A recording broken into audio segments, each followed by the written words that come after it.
आइए एक गहरी सांस लें और चलें अपने ही अंदर की एक यात्रा पर। एक पल के लिए बस ठहर जाएं और पूरी ईमानदारी से इस सवाल को देखें, क्या ये जिंदगी हमें चला रही है या हम इस जिंदगी को चला रहे हैं? ये जो एक अजीब सी कश्मकश है, एक खालीपन जो कभी कभी महसूस होता है। लेकिन पता है, ये कोई समस्या नहीं है। ये जो अंदर की बेचैनी है ना, ये असल में एक बहुत गहरी पुकार है, एक इशारा कि अब वक्त आ गया है अपने भीतर झांकने का।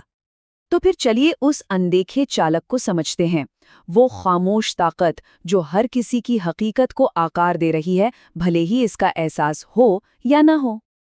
ये है हमारा अवचेतन मन, सबकॉन्शियस माइंड, एक इतना शक्तिशाली अदृश्य सिस्टम जो हमारे बार बार दोहराए गए विचारों और कामों को अपने आप बिना बताए हकीकत में बदल देता है। यही तो वो जगह है जहां हमारी आदतें, हमारे जज्बात और हमारे सबसे गहरे विश्वास रहते हैं। इस बात की गहराई को समझिए, हमारे विचार ही हमारी जिंदगी को बनाते हैं। और ये जो अवचेतन मन है ना, वो किसी भी विचार को, चाहे वो अच्छा हो या बुरा, बिना किसी सवाल के, बिना किसी भेदभाव के बस स्वीकार कर लेता है और फिर पूरी ताकत से उसे सच बनाने में जुट जाता है। हम इसे जो भी बार बार देते हैं, ये उसे ही अपनी हकीकत मान लेता है। तो सवाल ये उठता है कि इस जबरदस्त ताकत को अपने हिसाब से कैसे चलाया जाए। इसका जवाब 21 दिन के एक रहस्य में छिपा है, और ये एक ऐसी जगह है जहां आज का मॉडर्न साइंस और सदियों पुराना ज्ञान एक साथ आकर मिलते हैं। 21 ये सिर्फ एक नंबर नहीं है, ये एक, कह सकते हैं, एक जादुई समय है, एक ऐसा दौर जिसमें किसी भी बदलाव की नींव रखी जा सकती है। और देखिए कितनी दिलचस्प बात है। एक तरफ विज्ञान कहता है कि हमारे दिमाग में न्यूरॉन्स को रीवायर होने में, यानी एक नई आदत बनाने में तकरीबन 21 दिन लगते हैं, और दूसरी तरफ हमारी आयुर्वेदिक और आध्यात्मिक परंपराएं भी यही मानती हैं कि 21 दिन का ये समय किसी भी आदत या अंदरूनी स्वभाव को बदलने के लिए चमत्कारी होता है। मतलब दोनों रास्ते एक ही सच्चाई पर आकर मिल रहे हैं। चलिए इस बात को आर्या की एक कहानी से और गहरे से समझते हैं। ये कहानी है एक भटकते हुए मन को एक शक्तिशाली औजार में बदलने की। तो आर्या एक नौजवान था जिसका मन, आप कह सकते हैं, हमेशा यहाँ वहाँ भटकता रहता था। वो न तो अपनी पढ़ाई पर ध्यान लगा पाता था, न ही किसी और काम पर, और उसे ऐसा लगने लगा था कि उसकी जिंदगी बस मुश्किल होती जा रही है और वो खुद को बहुत बेबस महसूस करता था। फिर एक दिन उसे एक साधु मिले और उन्होंने बस एक बहुत ही सरल लेकिन उतनी ही गहरी सलाह दी। उन्होंने कहा, अपना मन बदलो, तुम्हारी दुनिया खुद ब खुद बदल जाएगी। उस साधु के कहने पर आर्या ने एक अभ्यास शुरू किया। बस 21 दिनों के लिए वो हर सुबह सूरज उगने से भी पहले उठता और पूरी शिद्दत से, पूरे विश्वास के साथ बस ये कल्पना करता कि वो जैसा इंसान बनना चाहता है वो वैसा बन चुका है। और बदलाव आया धीरे धीरे। 7वें दिन तक वो खुद को ज्यादा शांत और फोकस्ड महसूस करने लगा। 15वें दिन उसके अंदर ये विश्वास जागने लगा कि हाँ, वो कुछ बड़ा कर सकता है।